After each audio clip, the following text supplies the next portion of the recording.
Hey, this is the April real estate update. I wanted to get with everyone again. I know it's mid-April and kind of moving quickly here, but I thought I would try to get some information to everyone this month about what I'm seeing in the real estate market, changes that are happening, and some new dynamics that are putting pressures on the market. So with that, I'll kind of get started on a couple of different things that are out there. The first question that's generally been raised quite a bit recently is interest rates and what's happening with them. We're seeing some pressures in the market. 8 weeks ago, you could probably still get under 4% for an owner-occupied real estate interest rate for somebody that you're going to be just buying a single-family house. We're seeing those rates now somewhere between 4.75% to 5%. And so that's been quite an upward tick in the last 6 to 8 weeks in interest rates. That's a significant increase. It's the fastest increase it's been in probably since the '08 issue, when we were seeing housing issues and the kind of pressure downward on interest rates at that point. This really is a response to some things that are happening in the market with inflation. The amount of money that's been printed and put into circulation over the last 10 to 15 years is significant. I don't think anybody that is listening to this particular video could even imagine what $1 trillion is, but that's been the kind of numbers that Washington has been circulating. And that's just one portion of how money's created. If you've watched any of these other videos, you know that money also is created through banking. And so there's just been a massive influx of dollars put into the system. And that's had a significant impact on just the way that we relate and see things generally in terms of interest rates and what they're doing. And that's one of the ways that the Fed kind of cures inflation is by raising interest rates. So we're seeing that come up. For those of you that are going to be in the investor class of people and looking to do borrowing, starting to see those rates at 5.25% to 5.5%, depending on credit score and kind of down payments. So definitely upward pressure there. That's going to put some significant impact on your margin per month on housing, because your mortgage is now going to be higher unless you have more cash to put into it. So interest rates are a big deal. It's probably the most significant thing. A lot of questions that I get asked about that are, well, what does that mean for the market? What's that going to do if interest rates go up? Is that going to suddenly put a big cool spike on the overall market in Northern Colorado? And generally, my answer would be yes. I think interest rates have a significant impact on how people buy houses, how they treat things and mortgages, those kinds of things. I definitely think that has traditionally been the case, that when interest rates go up, we see a cooling in the market.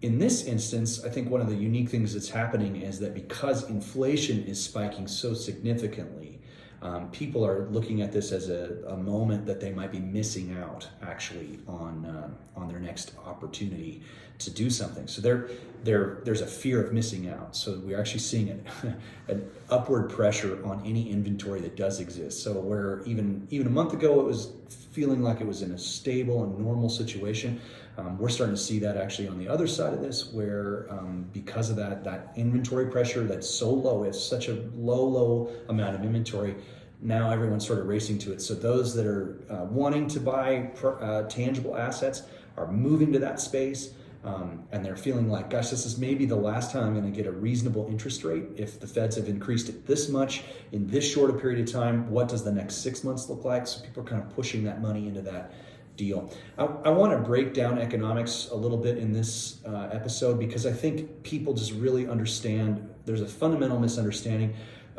Money guys love to talk in acronyms, and they love to make up new words and languages, and people talk about it all the time, and it's very misunderstood. So I think I want to break down two of those things in this episode. One is inflation itself. What is inflation? I think the best way to illustrate it, I'm going to go through some different things over the last 100 years as to what actually happens. Inflation is actually something that as a society we've decided we can tolerate and live with, as long as it isn't overwhelmingly quick in its upward escalation. So generally we can live with 1% to 2% inflation a year as a society, and we feel okay with that. There's a cost of living increase for most workers that comes along and kind of makes up that difference, and so it doesn't ever feel too out of proportion.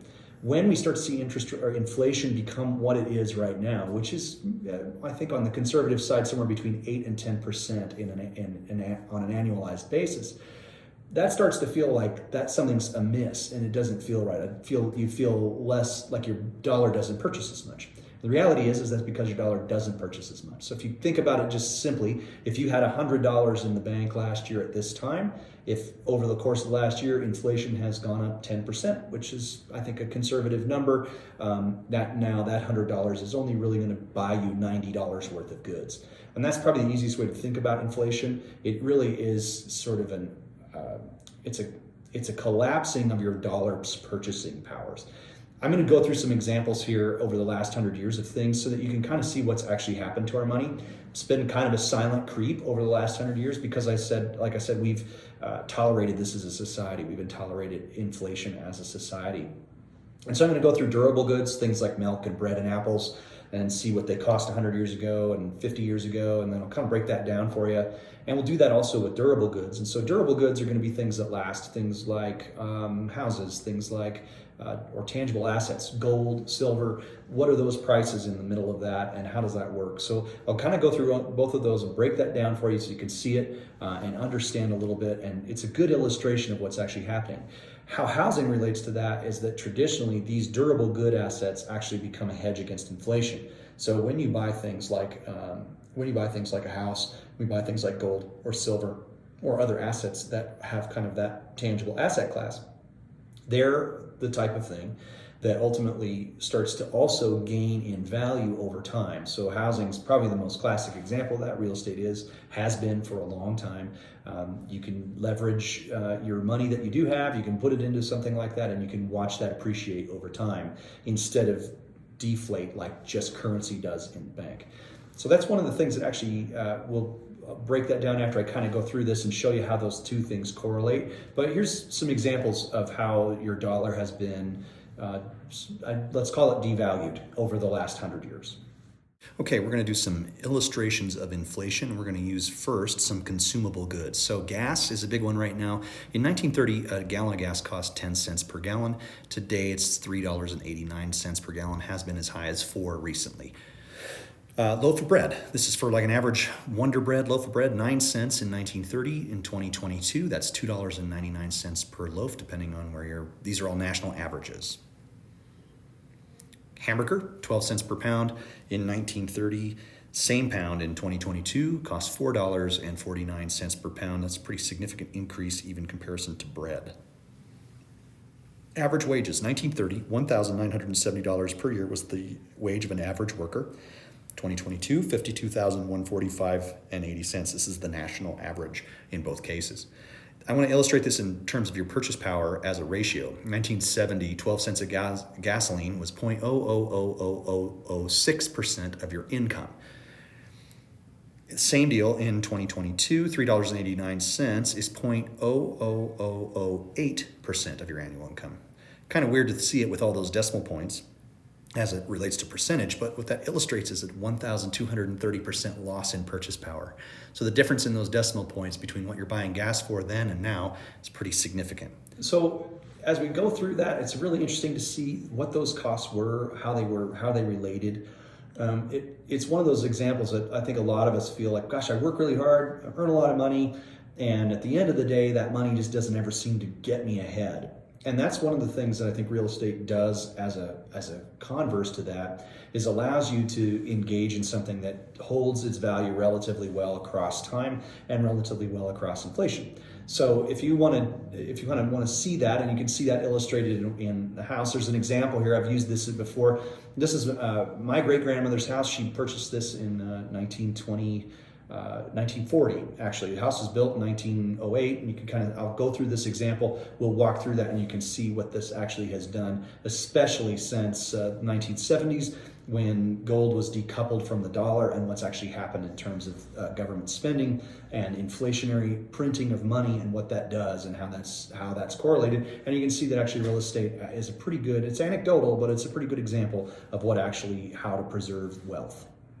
I want to look at housing and see how that can help. This is 431 West Mountain. This is my great-grandmother's house. It was built in 1900 at $5,000 in cost, including the land. She purchased it in 1940, and she purchased it at a cost of $7,500, so $2,500 increase over the first 40 years of the life of this house. Still when money was tied to gold. She sold this house in 1987 when she moved out, and she sold it for $63,500, which seemed like a tremendous amount of money to my great-grandmother at the time, particularly given what she had paid for it. Its current estimated market value is $1,100,000. So that same house, there's been some remodeling and certainly some fixing over the years, but $1.1 million now. That represents a 220% increase from the original price now. Housing does become a good place to hedge against inflation. While it didn't keep up completely, it certainly helped. Coming out of that, I think that's always such a fun thing to see. It's a great little house. Good memories for me as a person who's lived in Fort Collins most of his life. That's just a really great example of something that definitely shows how housing is a nice hedge against inflation. That's going to go to pressures in the marketplace. So I want to talk about that and related that to interest rates. So as inflation goes up, one of the things that the Federal Reserve typically does is that they will raise interest rates in order to cool off the purchasing power to cool off the purchase volume of what's happening within an economy. So when inflation starts to happen, the Feds typically raise interest rates. If those things move together, then again, not something that people necessarily feel terribly complicated with. It's something that you can tolerate. What we're seeing now is that for the last 15 or 18 years, interest rates have been so low. They have been in the 2s and 3s, and people feel like that's just kind of the normal, is that interest rates can be this low and this 3% interest rates for a mortgage. Now, as we start to see interest rates kind of come up in order to cure this pretty aggressive inflation that's happening in our market, it starts to feel really out of whack, because we've been down in this 2s and 3s for so long. And now inflation is hitting, and the Feds are trying to solve that problem, and so they raise interest rates, and now they've raised interest rates almost a point plus in the last 6 weeks. That just feels really disconcerting to people. So what that does, weirdly in this market, I would normally tell you, hey, this is what happens. It cools it off, kind of puts it down. It'd be healthy for a market to get higher interest rates, and we'll start to see a cooling off of inventory, a relief in that pressure of inventory, and give people a chance to kind of stabilize the market. What it's actually done is the reverse of that in housing. Now all of a sudden people are going, gosh, I'm not going to be able to get a good interest rate again for who knows how long. I better get in now while interest rates are still at 5%. I better try to engage in buying a tangible asset because my money's devaluing in the bank as it sits there in cash. Or, as I have bonds and things that are going on that aren't doing very well, there's not a performing interest rate on that. I better get those moved into something that might be performing at a better rate, even if interest rates are a little bit higher. So weirdly, in Northern Colorado, we've actually seen this even higher uptick in showings, in purchasing, in the amount of contracts that are being written on every house. While there hasn't been a tremendous amount of relief in that, the beginning of the year felt like it might have started to feel a little bit more normal. We're not seeing that right now. We're seeing people that are going, I don't want to miss out. I'm going to try to put my money into something that's tangible. I want it out of the bank. I want it into something so that I can keep this kind of moving in a good direction. So really interesting things that are happening. I haven't seen this in the market in 20 years of doing business in real estate. I haven't seen this happen before. I've seen a lot of things happen in the market, but I've not seen this particular confluence of really high inflation, saying this is the highest inflation in the last 40 years, 50 years. I'm 46 years old, so talking back when I was a kid, this is the last time inflation was going like this. And interest rates at that point, when inflation did this, interest rates went all the way up to buying a house at 13, 14, 15, sometimes all the way up to 18% for first-time home buyers. So this is just a really weird thing that's happening. We're starting to see this just race to try to purchase inventory, and there's such a low inventory in Northern Colorado that now the pressure is even more significant on the properties that are out there. So really complicated. Economics is really complicated, but it's so significant to try to understand it as it relates to housing, because housing is this really unique asset class in our economic system that does tend to appreciate over time relative to inflation. And so as you put money there instead of in the bank, you actually see some appreciation hitting along the way, especially over the course of time. You can always find snippets and windows within each little place that might give you a chance to be on the wrong side of that, but over time, and certainly across a market like this, this is definitely something where I think housing has this significant impact.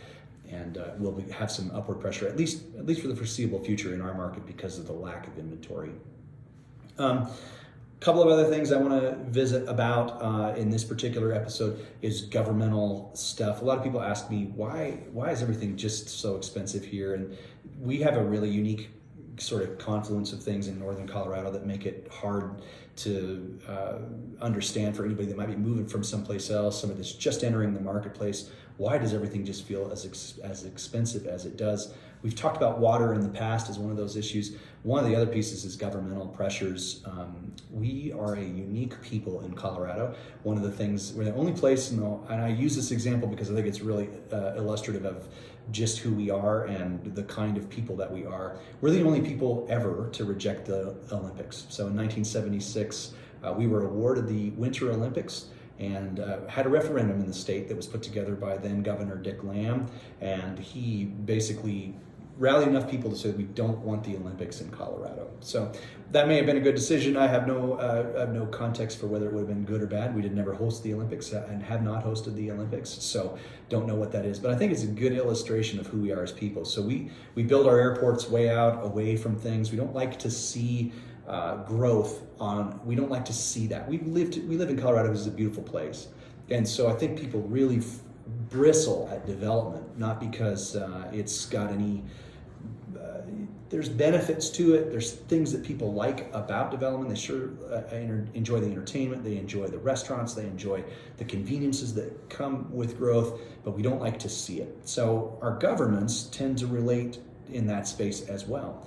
And so we elect people to sit on our city councils and our county commissioners. And those people, one of the biggest issues that they deal with in Colorado is growth and how to manage growth and how to deal with it. It's been a topic my whole life, and just how do people manage growth? How do they use it? How do we view it? How do we see it as a people? And how do we manage it so that it doesn't just become, we've always had this fear of this becoming Los Angeles.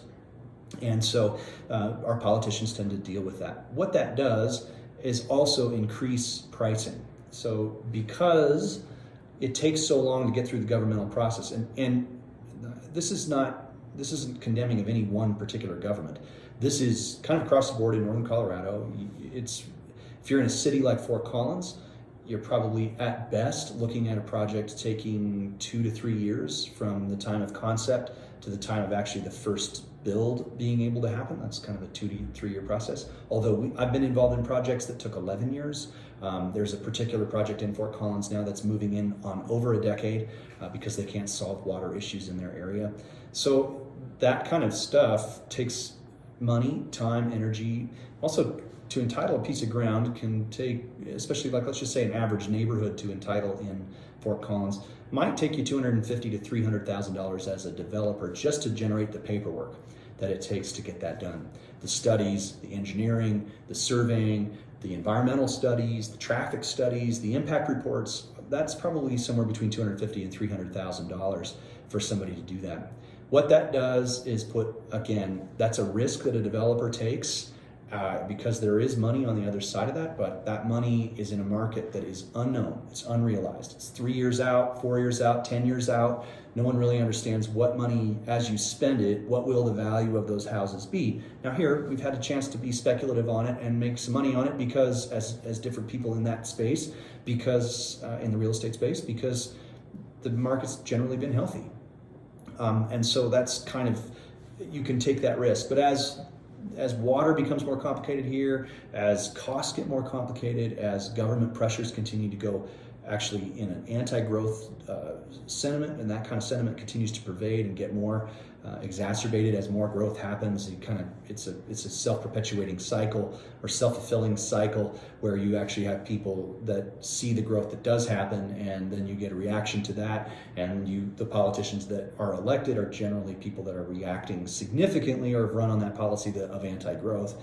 So that just continues to escalate pricing. So affordable housing becomes almost unachievable for people in our region. So government pressures are really interesting. I'd always encourage people to understand their land use code and the jurisdictions that they live in.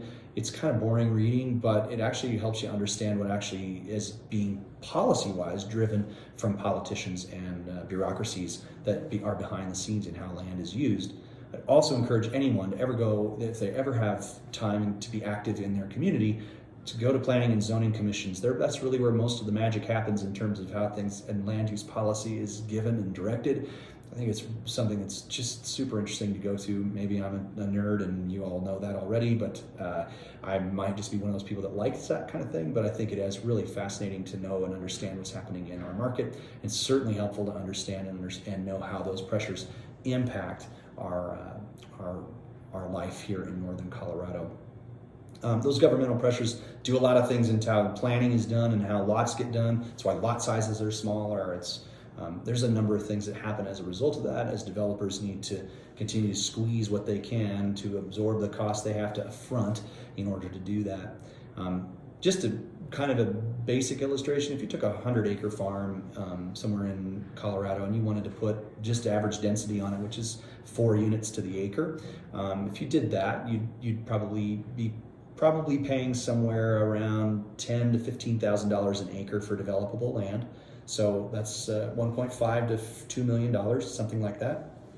You'd have another $250,000 in investment in terms of the paperwork that needs to go. So let's just be generous and say we're somewhere around $2 million now for doing the paperwork.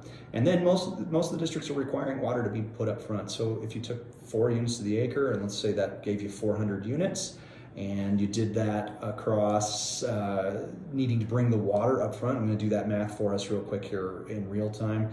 400 units times today's average rate of $65,000 a unit. That's $26 million in water that you would have to have. So not a lot of people have that kind of depth of money in their pockets. That's almost a $30 million project before you've even got started to carry that kind of thing across a 3, 5, 10, 15-year process. It's really, really expensive, and the interest on that project it's hard to actually recover that over the course of time. So anyway, it's a good illustration of why things cost what they cost. I think governmental pressures have a big play on that. The amount of time that it takes increases developers' risk and their need to feel like they need to fix that and cure that with pricing. So that's kind of the update for today. Last thing is water. We still run into issues in North Weld. It's still a pretty significant trouble spot in our region. They did release the moratorium on those that were existing, so pre-existing lots that were in the inventory of developers or someone that owned an existing lot. All of those were released at the last board meeting. There's no cap on those any longer. However, new developments are not being allowed, and it's from the district's perspective, this may be their new applications won't be reviewed for somewhere between 6 and 18 months. So that will mean that there's just even less inventory in what has now become the most fastest growing area of growth in our region. Those permits will no longer be allowed. New developments will not be allowed until they can solve that problem. So it's continues to be a significant issue in our area, something that I would watch in terms of how it does and has an impact on pricing, especially given all the rest of the factors that are happening economically. Long episode. Thanks for listening. And as always, if you have any questions about real estate, I'd love to grab a coffee or beer with you and talk it through and help you out in any way that I can. Have a great month, and we'll talk to you soon.